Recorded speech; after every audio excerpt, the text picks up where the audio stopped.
Hola, ¿cómo les va? Buenas noches, bienvenidos a Entre Líneas, bueno, segundo programa del año, de estos 10 años de Entre Líneas que estamos transitando en este 2021 con muchísimas temáticas. Por supuesto, la más grande tal vez sea la del coronavirus, la de la pandemia que continúa en plena vigencia, por supuesto, pero en la Argentina hay muchos otros temas. Un dato con respecto al coronavirus, sí. Hoy 45 casos en Río Cuarto. Sí, como para llamar la atención, ¿no? Sí, hay que ver si es solamente una cuestión puntual, eventual, de un día, o si estamos ante una cifra que marca un cambio de tendencia, ¿no? Así es, porque veníamos alrededor de los 20, algunos días con un dígito, incluso, bueno, llamó la atención justamente el reporte de hace un ratito, nada más de 45 casos. Bueno, pero hay otros temas, decíamos, a nivel nacional, a nivel provincial, a nivel local. A nivel nacional la economía, ¿no? Y los precios, como para inaugurar algún tema en la órbita nacional argentina, estamos hablando de precios y de inflación, que nunca se ha discutido sobre el tema, y buscándole dónde está la raíz a ese problema. Seguimos, hay algunos otros que ya se la encontraron, digamos, ¿no? Sí. Que no tienen estos problemas, a lo mejor podríamos mirar para algún lado. Lo cierto es que en la Argentina está muy discutido el tema y se apuntó en algún momento, alguna de las últimas semanas atrás, lo hemos hablado aquí, al sector agropecuario, al tema del precio de las commodities, cómo impactan las materias primas en los precios que después vemos en las góndolas. Lo cierto es que ahora en este momento hay no solamente incrementos en los precios fuertes, incrementos en los precios de la canasta básica, sino que además hay muchos productos que están faltando de las góndolas, ¿no? Que es un poco lo que muchos anticipaban y que ya hemos vivido en etapas anteriores en donde los precios se disparan, donde se intenta poner algún tope a los precios con programas como precios máximos, precios cuidados, se cumple, sirve en un primer momento, al poco tiempo las empresas empiezan a estar en desacuerdo con este tipo de programas y casualmente empiezan a faltar los productos en la góndola. Bueno, hubo sanciones ayer del gobierno, en teoría por desabastecimiento, ¿no? Así es. A grandes empresas. A grandes empresas, y un dato que marca que la inflación sigue estando alta, los precios mayoristas, se conoció hoy el relevamiento del INDEC, 5,6% en enero, una cifra altísima. Altísima, sí, que un poco los mayoristas anticipan los minoristas. Claro, ¿no? exacto. Así que es a prepararse porque evidentemente febrero, que es un mes que históricamente o naturalmente por una cuestión estacional es bajo en inflación, posiblemente no lo sea tanto esta vez. Claro. Bueno, vamos a hablar de esto con un economista, con Daniel Lehmann un rato nada más. Es doctor en economía, además es investigador del INTA en la cuestión económica, o sea que está vinculado de alguna manera con el sector agropecuario. Vamos a hablar sobre qué responsabilidad tienen las materias primas en los precios que hay en la góndola y si está bien orientado el gobierno en el combate a la inflación. Bueno, vamos a hablar con él un ratito nada más. Bueno, y hay un tema que hace un minuto, le diría, terminaron una reunión a nivel provincial. Hay mucha preocupación en Córdoba con el tema biocombustibles. Claro. Hubo una reunión, funcionarios del gobierno de la provincia con representantes de empresas hasta hace un par de horas, le diría. Allí estuvieron analizando el escenario, muy complejo, muy difícil, y es un tema que tuvo una raíz de un problema económico, productivo y que empieza a tener un tinte político, ¿no? Empieza a leerse en Córdoba qué pasa con el gobierno nacional que podría llegar a avanzar en una suerte de castigo hacia un sector productivo identificado claramente con la provincia, como es la producción de etanol de maíz.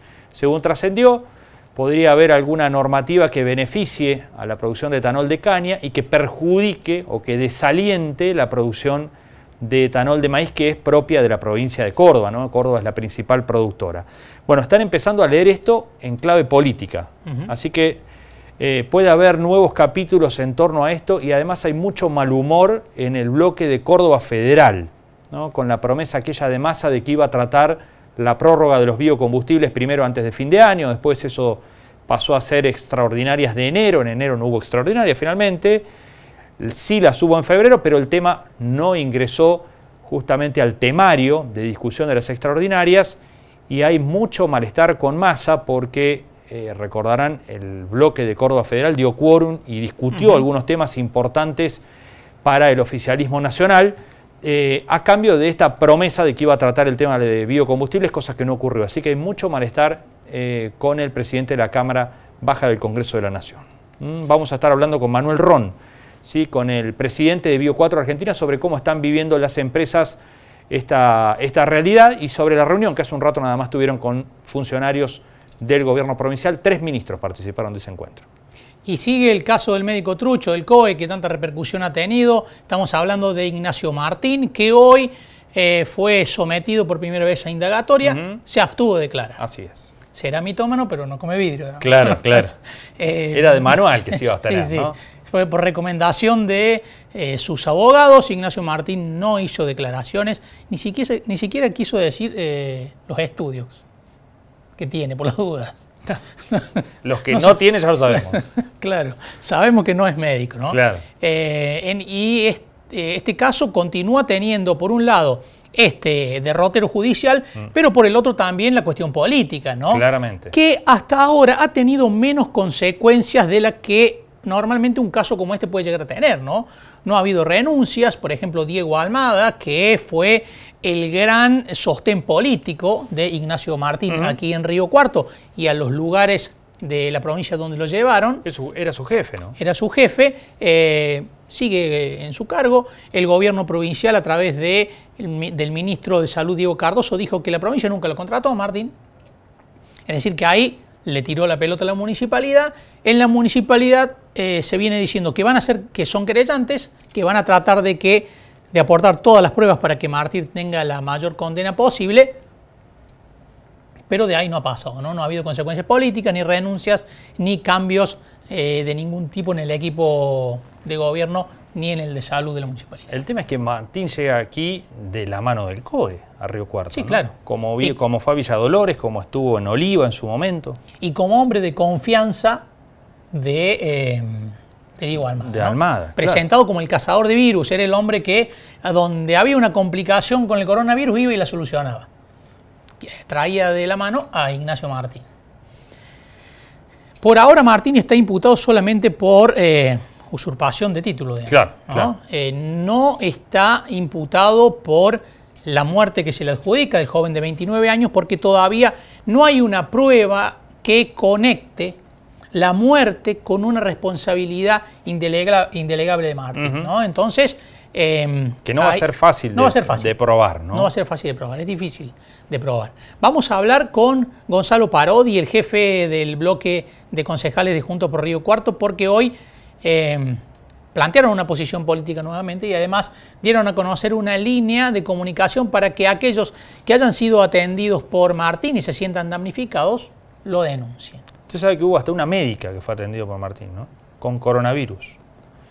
Y bueno, al principio era como que tenía un cuadro febril y demás, sospechas de coronavirus. Él le decretó que tenía coronavirus y la mandó a internar a la médica. Ojito. Claro. Efectivamente tuvo la suerte de acertar, que los resultados fueron positivos del coronavirus. Bueno, porque llama la atención también que algunos médicos no hayan percatado cuando alguien enfrente no tiene conocimientos médicos, claro. ¿no? Que no se hayan dado cuenta de esta cuestión. Supuestamente bueno, ¿qué va a hacer? Se dan cuenta rápido. Sí, sí, por supuesto. Bueno, y en el contexto de pandemia también vamos a hablar de la vuelta a clases. Se produjo la vuelta de la presencialidad de los docentes de manera parcial. El gobierno provincial reconoció que el 60% de los colegios pudo tener presencialidad, en el 40% las actividades fueron virtuales porque no se cumplieron algunos requisitos mínimos para garantizar el cumplimiento de los protocolos sanitarios para prevenir el contagio de COVID. Vamos a hablar con Juan Simes de la UPC para ver qué dice el gremio. ¿Está garantizada la seguridad de los docentes o corren riesgo? En un ratito vamos a hablar con el gremio docente para conocer su opinión. Vamos a los auspicios y ya tenemos al primer invitado.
Bueno, seguimos en Entre Líneas y vamos a hablar de esto que mencionábamos en el comienzo del programa, ¿no? En la presentación, el caso del médico trucho Ignacio Martín, que hoy fue a tribunales por primera vez, ¿no? A empezar a... Sí, fue por videoconferencia. Claro, bueno, desde la cárcel, exacto. Dijo nada. Nada, sí, se abstuvo de declarar. Bueno, como lo mencionabas, tenemos a Gonzalo Parodi ya con nosotros en comunicación, al jefe de la bancada del principal partido de la oposición, en comunicación con nosotros. Gonzalo, ¿cómo va? Buenas noches. ¿Qué tal, Gonzalo, Marcos? ¿Cómo están ustedes? Buenas noches. Bien, muchas gracias por estar allí. Bueno, contanos cómo estás viendo el panorama y esto de que han abierto una línea telefónica, contanos de qué se trata. Bueno, nosotros venimos observando que desde el 22 de diciembre que se realizó la denuncia por parte del Colegio Médico acompañado por la provincia, el municipio omitió el informarle a la ciudadanía. ¿Y por qué creemos que es relevante? Porque estamos haciendo referencia a que seguramente un centenar de vecinos había sido diagnosticado y medicado por una persona que en realidad no revestía el título habilitante que decía tener. Y por lo tanto, se podría haber puesto en alerta de que pudieran acceder a un médico de cabecera y de esta manera poder sacarse cualquier tipo de dudas con respecto al diagnóstico que le había realizado a Marco. No obstante eso, el municipio siguió omitiendo la responsabilidad de poner una línea a disposición de aquellas personas que se sintieran víctimas o hubieran sido estafadas en su buena fe por este falso médico de Ignacio Martín. Y es por eso que hemos decidido que desde el bloque Juntos por Río Cuarto nos convirtiéramos en un canalizador, en un vehículo a través de las redes sociales, del teléfono, en un mail, para que el vecino pudiera tener una herramienta más para contar cuál ha sido su experiencia, aportar cualquier tipo de documentación, de pruebas, y que en base a que nos hemos constituido como parte de la causa, al ampliar la denuncia ante el fiscal, también esa documentación sirva para que la Fiscalía de turno, en este caso, pueda encontrar diferentes documentaciones y elementos en lo que tiene que ver con el avance de la causa.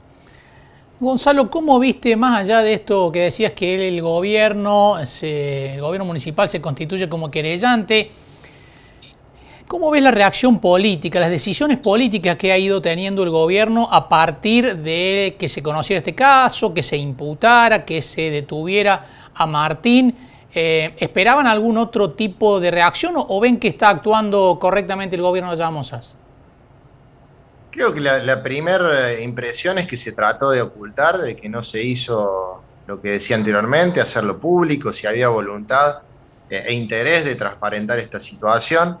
Y ha habido contradicciones, ¿no? En un momento se dijo que eso se debía a que no se quería entorpecer la investigación y a una posible fuga, pero el día anterior el mismo jefe de gabinete había dicho que cuando lo detectaron quisieron convocarlo y ya se había escapado de la ciudad. Por lo tanto, es un relato que un poco se contrasta de un día para el otro y que la verdad que lo que necesitamos en este momento es tener, ustedes decían y mencionaban la posibilidad de que haya un crecimiento de nuevos casos en la ciudad. Necesitamos una Secretaría de Salud, un equipo de salud que tenga un mensaje claro, que tenga el poder de convencimiento sobre la ciudadanía. Recordemos que hubo mucho acompañamiento por parte de la población cuando se definió volver a fase 1.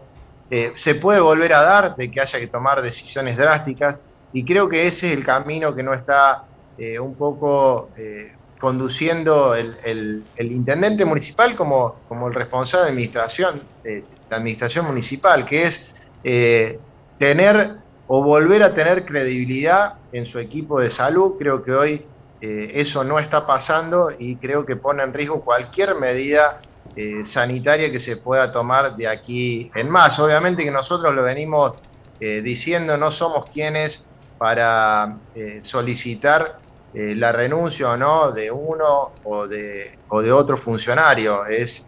Creo que es el propio jefe comunal quien tiene la responsabilidad de hacerlo, quien tiene la mayor cantidad de elementos y que obviamente pone sobre la mesa su prestigio, su credibilidad y todo lo que se debe tener en procesos como estos, que no solamente estamos hablando de una crisis sanitaria, sino también social y económica, y que cada medida que se tome va a tener impacto múltiple, digo, no solamente sobre la salud de nuestros vecinos, sino que también se pueden llegar a tomar decisiones que vuelvan a impactar en muchos de los sectores productivos y económicos de la ciudad.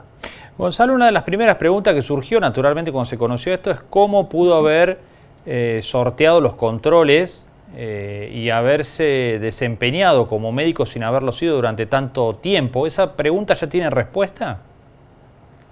No, aún no. Nosotros, hoy se venció el primer plazo de escrito que presentamos basado en una ordenanza municipal, en el derecho de acceso a la información pública. En ese caso son 10 días que tiene la administración municipal para dar respuestas. Solicitamos quiénes habían sido los responsables de realizar esta contratación, si se había cumplido con los mecanismos previstos para tal contratación, todo tipo de facturación que había realizado este falso médico al municipio, si había tenido acceso a medicamentos, a vehículos.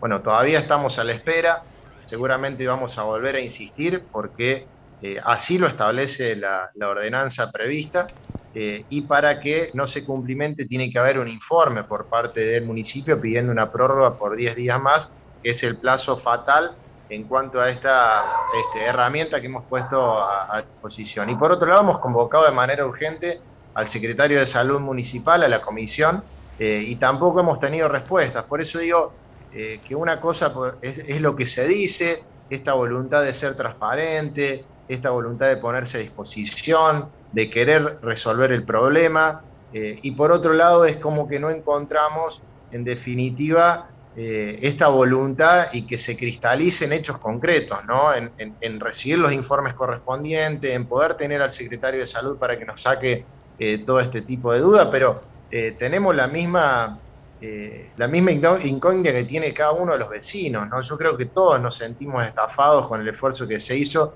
de que esta persona haya llegado a tomar decisiones tanto en el COE, en los S24,